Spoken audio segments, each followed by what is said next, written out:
was little bits, little grippy bits to climb up. And it was quite easy, but when you got to the middle bit, there was nothing to grip onto, so it was quite hard. When I was younger, I used to climb up it, and when I was a little bit older, I told everyone off for climbing up it because I thought it was my tree, because it was from Sandon.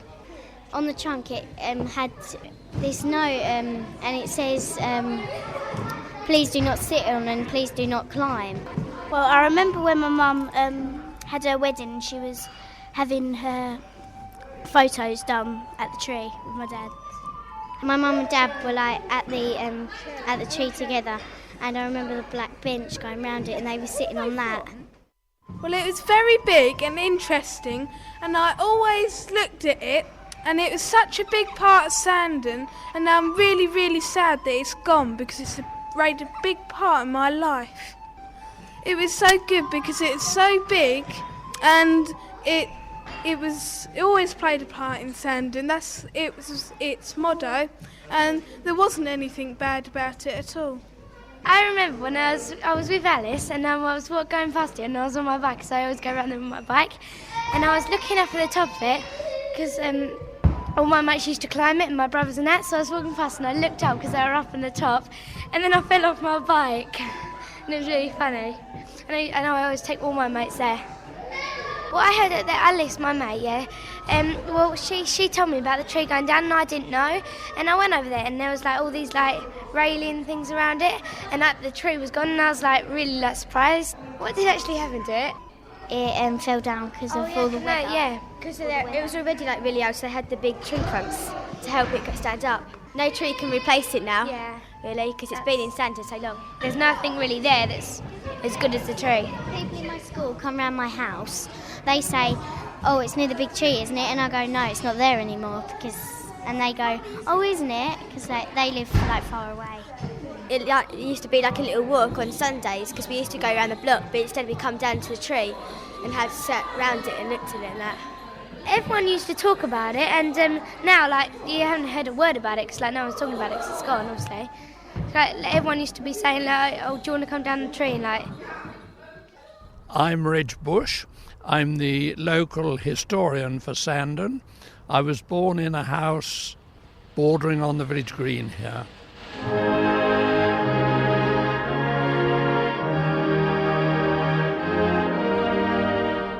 I suppose that the fact that the Queen had reigned for 50 years was something quite unique. I'm talking about 1887, and everyone was very loyal to the Queen in those days, and we were always singing "God Save the Queen," I think, and the rector was very enthusiastic that something should be done to permanently record the 50 years of Her Majesty's reign, and he called a committee together, and they came to the conclusion that it would be very nice to plant an oak. There was nothing planted on the green at all here, no tree of any description, so that was something quite unique, and everyone thought it was a good idea. This was the centre of the village, everybody congregated here.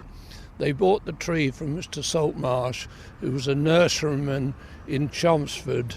They paid 5 shillings for the tree, and it was duly planted here at a ceremony on a Tuesday evening in April. Mrs. Gibson, the wife of the rector, planted the tree, and then she made a little speech, and there were great cheers, and then the rector made another speech, and then he proposed the health of Her Majesty, and they sang the national anthem, and all having more cheers and handshakes, and then they all dispersed with the promise that in June there would be further celebrations which they would remember all their lives, and I'm sure they did too.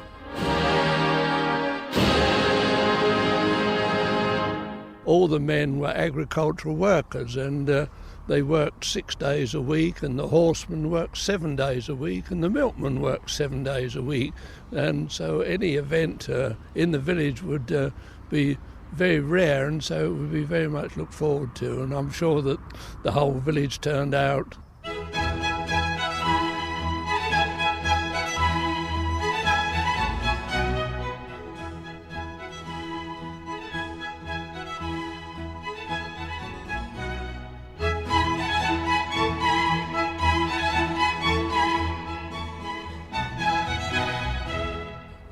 very, very much a village affair. Everyone was very proud of the tree and thought, this is part of us and we're part of that tree. So it did have quite an emotional effect on the village. Everybody felt that they owned part, or they were part owners of the tree.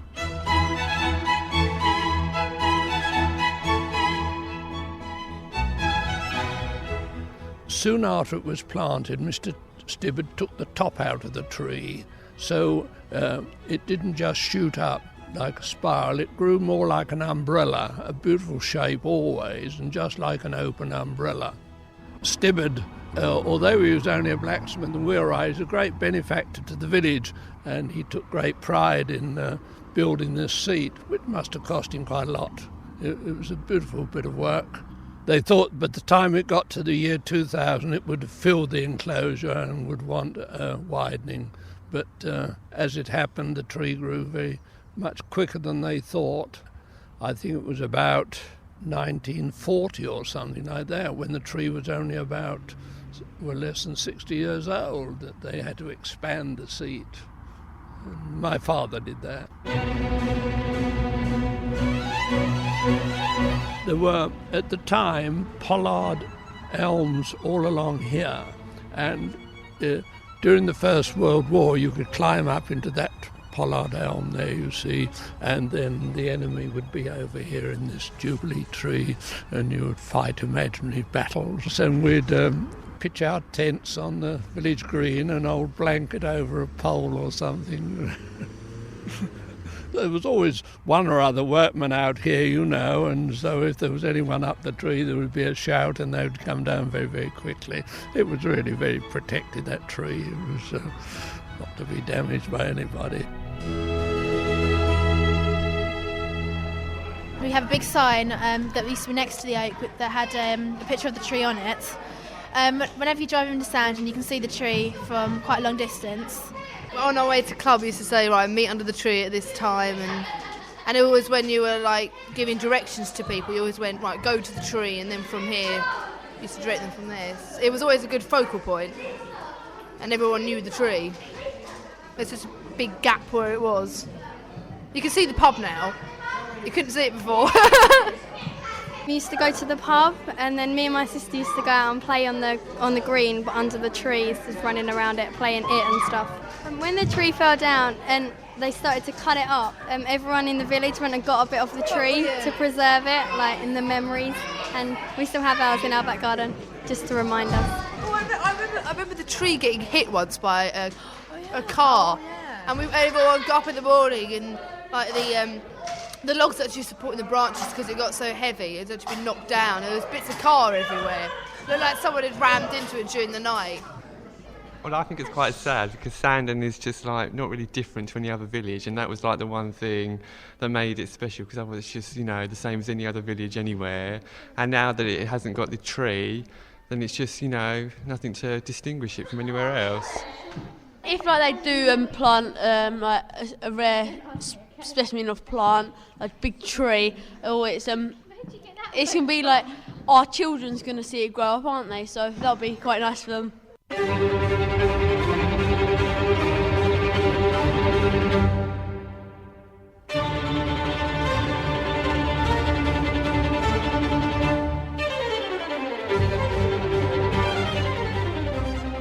I'm Linda Zabel and I live at Sandon Place. And I'm Michael Zabel. Strangely, I first came to the village to go to the pub when I was about 21, so that's quite a long time ago. And I remember distinctly the tree overshadowing everything. I was just amazed by the width of it. It was the biggest tree that I'd ever seen, and the spread was so enormous that everybody that saw it must have noticed it. The green is approached by 3 different roads, so it really doesn't matter which direction you come from. You're immediately confronted by this, or were, by this enormous tree. You couldn't really get away from it. It was always there in your eyesight as you entered the village. It was the last one to lose its leaves, and the very last one to come out too. So that's why you noticed it, because when everything else had finished, especially as the trees around here are predominantly lime trees, there was always the tree on the green with the trees, almost up till Christmas, every year. In the past, there's never been a week go by when there hasn't been somebody drawing it or painting it, either from people who come out on professionally organised tours or from the individual who will just set up an easel and draw away. Certainly people from all over Essex would come and paint it, that's for sure. A very good friend of ours, who was quite a good artist, did a series of 4 pen and ink or coloured pen and ink drawings for us of the house, showing the tree. And the reason he did 4 virtually identical pictures was to show the different tones and effect that the trees had on the village. These pictures were a housewarming present to us, and they show the tree and our house through the seasons, really. Probably in its best form, I think personally, is the winter one, because that's when the tree, to my mind, was at its most beautiful, then in the early spring, when everything was that wonderful acid green. Well, yes, obviously it was a mixture of ice, frost and snow, and the green. And the other thing, of course, is on a really sunny day, you've got the most amazing dappled light coming through with the sun shining through onto the green grass or even the snow or the frost. It's very, very photogenic.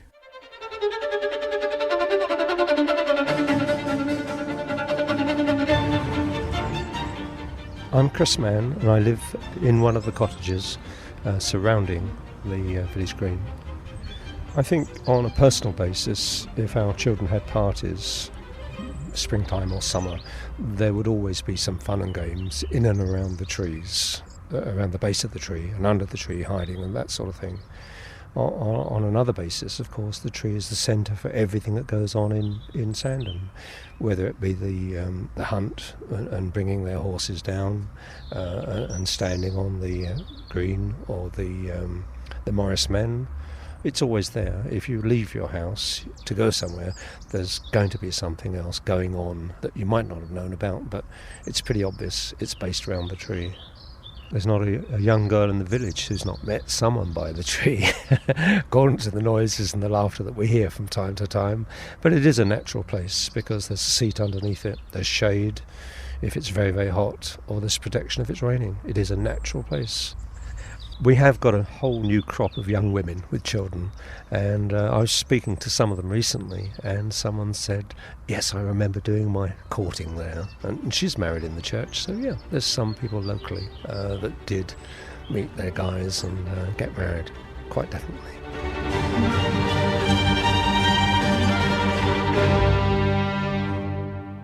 One thing that the tree certainly did do, because it was like a sort of a dark forest as such, late at night it had magnetic effect. And very often my wife, who's a very light sleeper, would wake up and say, there's a car out there, there's a car out there. And we would go out and find 3 or 4 young men sitting very dazed in a car, something like 30 to 35 feet away from the nearest piece of road, with their car embedded in the branches of the tree. Well, we no longer have that magnetic effect now.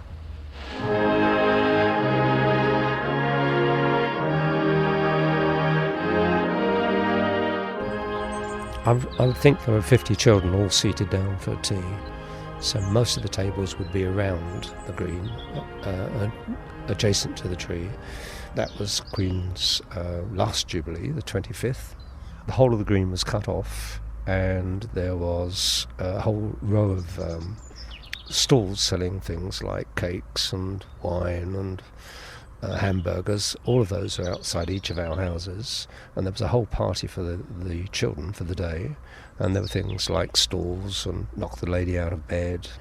It was a good occasion. It was a very traditional occasion, the sort of thing that our parents used to talk about street parties in London, shall we say. But this wasn't in London, it wasn't in a street, it was on a perfect setting with the tree as the backdrop. I'm Evelyn Ellis, and I'm group leader of the St Andrew's Youth Fellowship here in Sandon.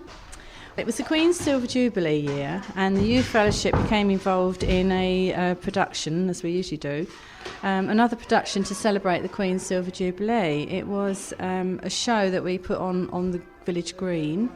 It was a show that went on for about an hour and a half. It was all to do with the history of Essex, Sandon, and things that went on in the Queen's reign. We had lights strung from the Sandon Oak onto the stage. The stage was facing the oak, just in front of the church.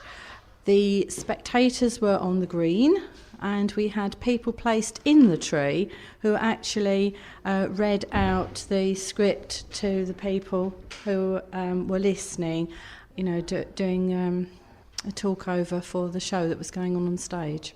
I remember it was very cold and we had to wait a long time to go on stage. I was backstage helping people on.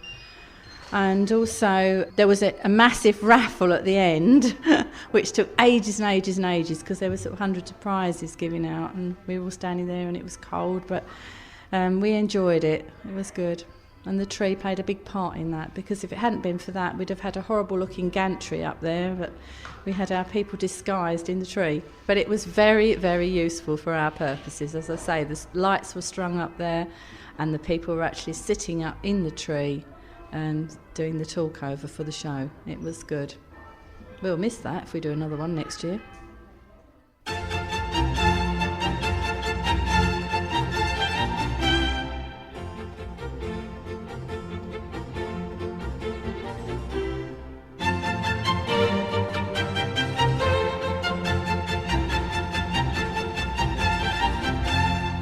Neville Jesser, Chairman of Sandon Parish Council. When the tree was in full growth, it encompassed the portion of the green away from the pub, hanging over the road on all three sides. It was a very, very large spread, and to our knowledge was in fact the largest tree of its type in the country. The only other tree anywhere near that size was at Kew Gardens. There have been several attempts to identify the tree, and we're still not certain of the nature of the genus of the tree. It's an oak. Some say it's a Spanish oak, some say it's a Turkish oak, but the tree specialists for Essex County Council think it's a hybrid, and even they are still trying to find out the true genus of the tree.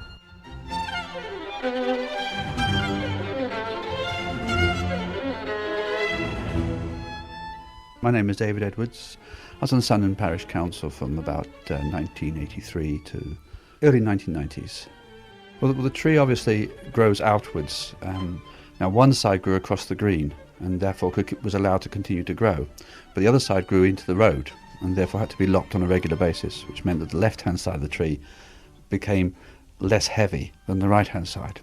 And so it was necessary to support the branches then on the right-hand side with large stalks, large tree trunks almost they were, underneath a number of the branches, to try and stop the tree toppling over to the right, well, towards the pub. One day I remember seeing towards the base of the tree was a large fungus seemed to be growing, and this worried me to a certain extent, so I cut a bit off and sent it to Kew Gardens, and sometime later we received a reply from Kew Gardens saying that the fungus was a dangerous one for the tree, and in fact was by now its roots would be in the roots of the tree and there was nothing that could be done about it. And that probably sometime in the next 25 years the tree would in fact die. Although this could take much longer than that, they weren't sure about the time. And that if we saw that the crown of the tree didn't leaf in the spring, then this would be the time that we would know that the tree was probably on its last legs. And what was your observation of it in the springs following that? Trees seemed to keep growing in its magnificent self. There didn't seem to be any major problems with it at all. And it was just going nicely as far as I was concerned.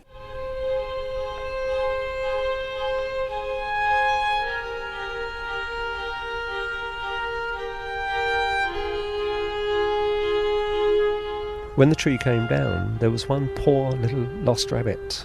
And he was sort of, this was his home as far as he was concerned, and he for 2 days stayed in amongst the pile of branches and bits and pieces. So yes, it was a good shelter. There were plenty of different insects and bits and pieces. On a good oak tree you've got a species range of about 50 different animals and insects. You've got squirrels in there and various types of birds and insects. So it was quite a home to quite a lot of people.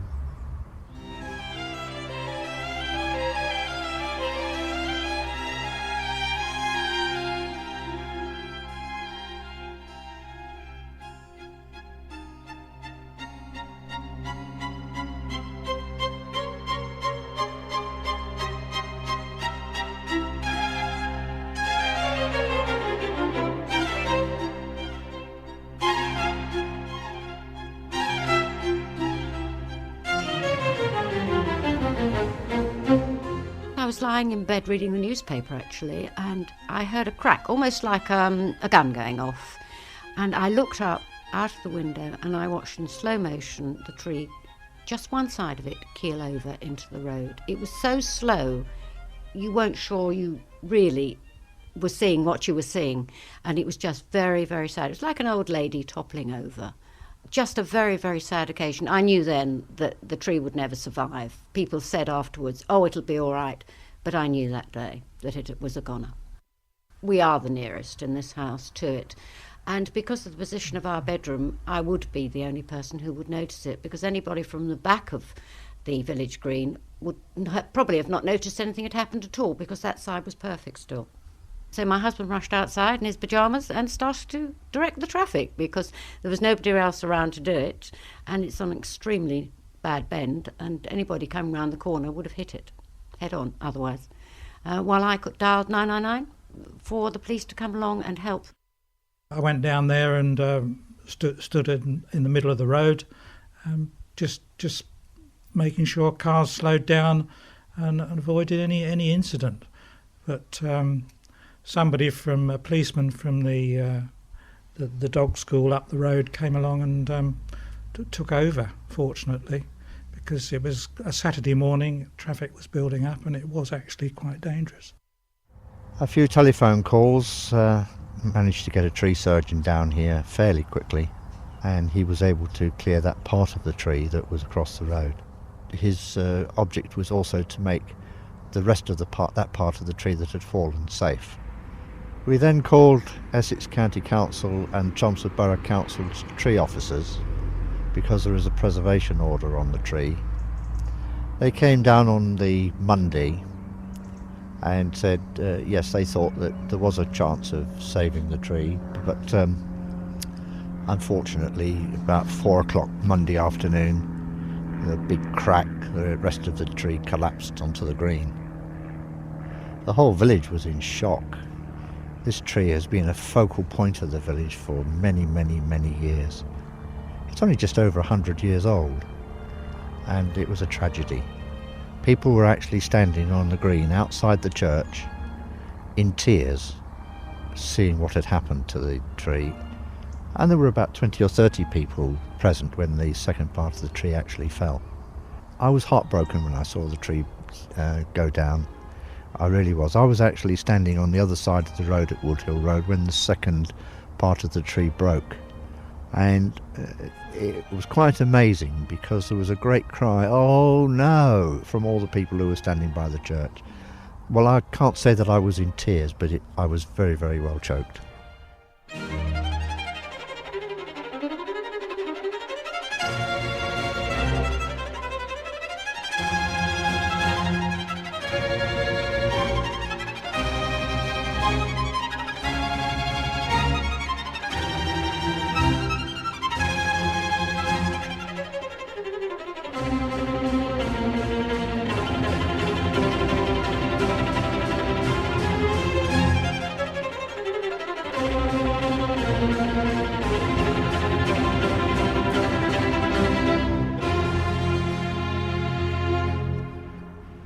I was very distressed. It was a part of my life that this tree had always been the centre of everything in the village, and its disappearance without any warning was absolutely tragic to me. When I came down, I just couldn't believe what I was seeing. I'd seen it grow and grow, and to its magnificent size. No, it was very, very... I'd never expected to see it die in my time. Oh, it was an awful moment when I first saw it, because I'd lived with it all my life and had close relations with it. I just couldn't believe it. I thought that the tree would have outlived us all, really. It was a real big disappointment. I got so used to looking at it every day, and to trying to visualise it not being there was quite frightening. I just felt that was the end of something. Well, it was the end of something, but I just felt it will never be the same again. You can't replace something like that. I was very anxious about it, and I'm still anxious about it, about what's going to be put in its place.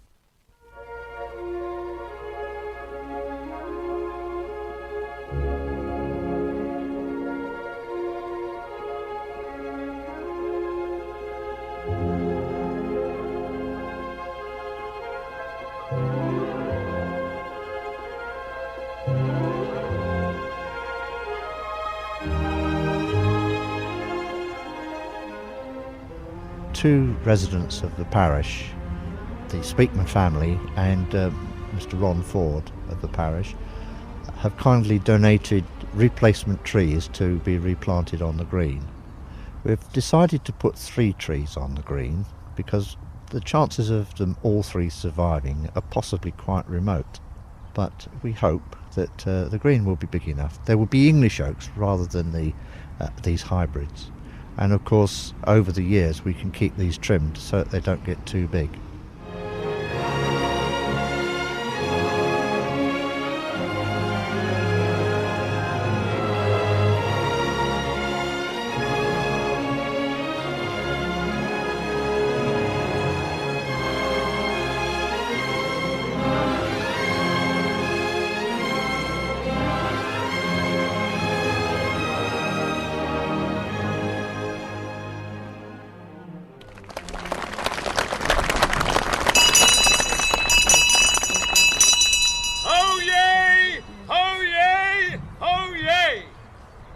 Mr. Chairman, Reverend Sir, other distinguished guests, ladies and gentlemen, boys and girls, pray silence for Lord Braybrook, the Lord Lieutenant of and in the County of Essex, a most distinguished guest of honour.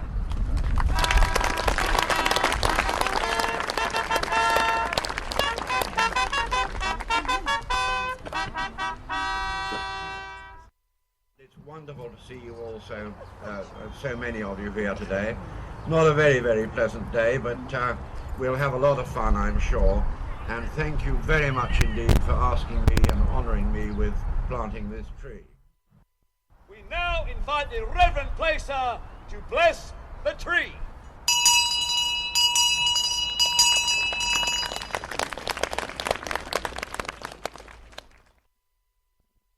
We who for so long had our Sandon Oak, ask you, Lord, to bless these symbols of our village, newly planted. In the name of the Father, and of the Son, and of the Holy Spirit. Amen.